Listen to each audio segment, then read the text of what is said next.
Salah seorang pemikir filsafat yang sangat memberi pengaruh yang sangat besar dalam wacana berpikir filsafat pada abad ke-20 adalah orang yang bernama Martin Heidegger. Martin Heidegger, selain seorang filsuf yang memiliki karakter filsafat yang sangat unik dan khas, pemikiran Heidegger juga banyak mempengaruhi pandangan-pandangan pemikiran filsafat dari orang-orang yang secara langsung menjadi kolega maupun menjadi murid dari Martin Heidegger. Salah satu catatan yang kita boleh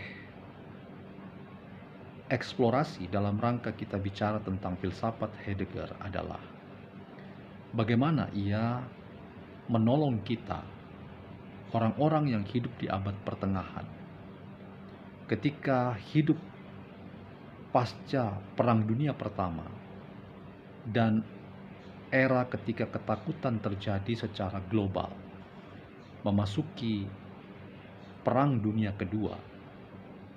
Heidegger menolong banyak orang untuk memiliki semacam keyakinan yang bersifat ontologis, bahwa hidup itu jauh lebih berharga dari sekadar ketakutan-ketakutan yang kita miliki. Heidegger sangat paham tentang apa yang namanya ketakutan. Ketakutan yang paling eksistensial menurut Heidegger adalah ketakutan pada kematian. Karena itu ia menawarkan bahwa dalam rangka kita mengatasi ketakutan pada kematian, maka kita harus menjadi orang yang berani takut pada kematian atau berani takut mati. Orang yang berani takut mati adalah orang yang hidup secara otentik. Mengapa? Karena kematian itu adalah sesuatu yang equal atau membuat semua orang setara antara satu dengan yang lain. Kematian adalah kenyataan yang tidak dapat dibantah, tidak dapat dihindarkan, dan karena itu setiap orang pada akhirnya bergerak menuju pada kematian.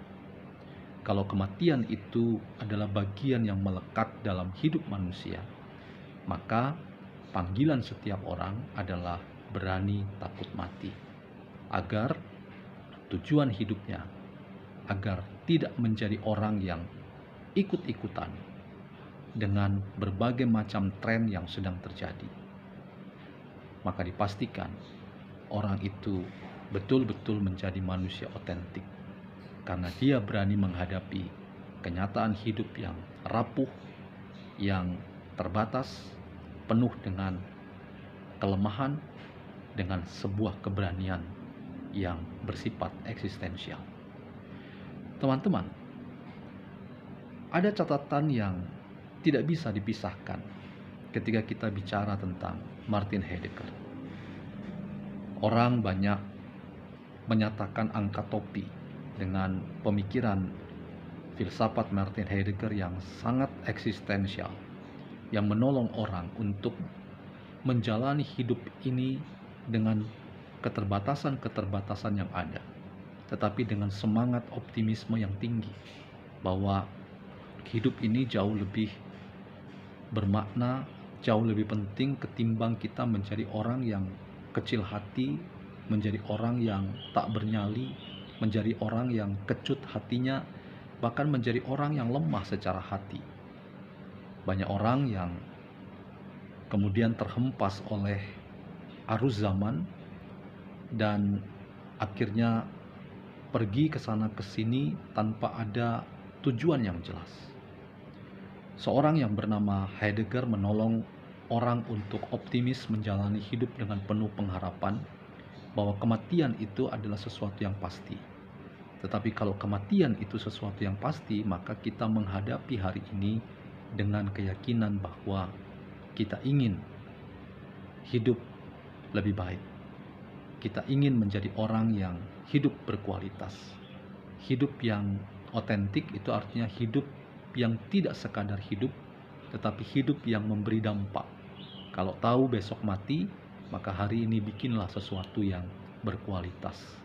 Sesuatu yang menunjukkan bahwa kita adalah orang yang bisa memberikan peninggalan warisan, pemikiran, cara pandang dan sikap hidup yang orang lain akan tertular dengan hal-hal yang baik dan produktif tersebut. Tetapi teman-teman, catatan sejarah memperlihatkan kepada kita bahwa Martin Heidegger adalah orang yang kemudian disebut berada di belakang dari problem sejarah yang mewariskan monster menakutkan seperti Nazi Jerman. Kita menemukan data bahwa Martin Heidegger adalah orang yang kemudian terlibat dalam partai yang sangat menekankan pandangan satu kebangsaan yang sangat tertutup, yang merasa bahwa hanya kelompok dan bangsanya, yaitu ras Jerman, sebagai kelompok dan bangsa yang unggul yang mengatasi kelompok-kelompok yang lain. Pandangan chauvinisme ini kemudian mewarnai bagaimana program-program pembersihan etnis dilakukan dan dilancarkan oleh pemerintah Nazi Jerman di seluruh penjuru dan benua Eropa. Korbannya sudah pasti, yaitu orang-orang Yahudi. Keterlibatan Martin Heidegger dalam partai yang begitu menjadi hantu bagi sejarah peradaban manusia, di mana manusia kehilangan sisi kemanusiaannya, itu membuat para muridnya, koleganya, sahabatnya sulit untuk mengerti secara baik mengapa seorang Martin Heidegger sampai terjerumus dalam pemikiran yang sempit seperti itu. Sementara pandangan pemikiran filsafatnya begitu luar biasa, menolong banyak orang untuk optimis di abad yang penuh dengan ketakutan. Orang tetap berpengharapan di tengah-tengah betapa sulitnya hidup yang penuh dengan penderitaan, ancaman perang nuklir, ancaman perang dan pembunuhan itu senantiasa menghantui hidup manusia dari hari ke hari. Dan Heidegger berada di depan yang menolong orang untuk meyakini bahwa hidup yang kita jalani ini adalah hidup yang penuh dengan semangat untuk menghadirkan kebaikan. Orang sulit menerima Heidegger pada akhir hidupnya justru terlibat dalam partai yang sangat tidak anti pada nilai-nilai kemanusiaan, yaitu partai Nazi. Sampai-sampai muridnya yang bernama Emmanuel Levinas mengatakan kalau seluruh orang Jerman bisa dimaafkan, maka tidak ada maaf, tidak ada pengampunan buat orang yang bernama Martin Heidegger. Nah teman-teman, terlepas dari diskusi kita tentang pro kontra terhadap pemikiran Martin Heidegger, tetapi satu yang pasti dalam pemikiran Martin Heidegger untuk kita bisa telaah dalam konteks percakapan kita membaca realitas politik hari ini itu adalah apa yang dia sebut dengan being in the world. Jadi orang yang hidup itu harus pasti menjadi orang yang hidup di tengah dunia dengan berbagai macam persoalannya. Being in the world itu berarti masuk ke dalam dunia, merasakan apa yang dunia rasakan, prihatin dengan keprihatinan dunia. Dan kita mau menjadi orang yang kemudian memberikan, menawarkan solusi-solusi yang baik ketika dunia sedang menghadapi tantangan. Salah satunya adalah abad ketakutan, abad kematian yang dipenuhi dengan peperangan, permusuhan, konflik, dan seterusnya.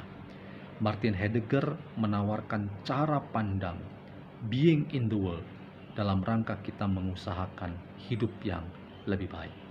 Tetapi teman-teman.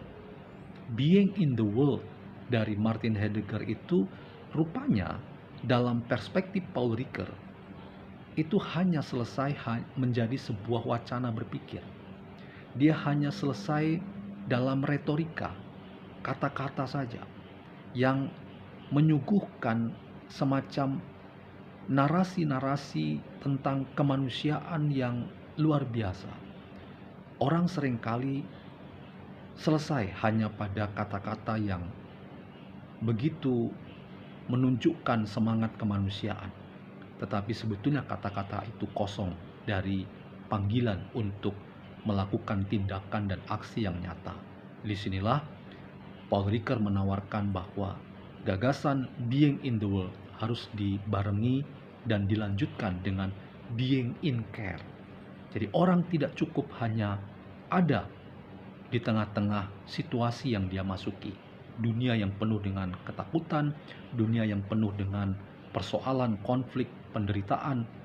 Tetapi apa yang baik itu kemudian harus dibarengi, dilanjutkan dengan being in care, yaitu terlibat dalam penderitaan, mengusahakan berbagai macam upaya dalam rangka menolong orang lain yang sedang menghadapi persoalan-persoalan dalam hidup yang tidak mudah. Disinilah misalnya fakta penderitaan karena bencana alam, bencana sosial itu menolong kita untuk mengerti bagaimana being in the world dari Martin Heidegger yang memberikan insight kepada kita, wawasan kepada kita bahwa imajinasi kebaikan itu memang betul baik adanya.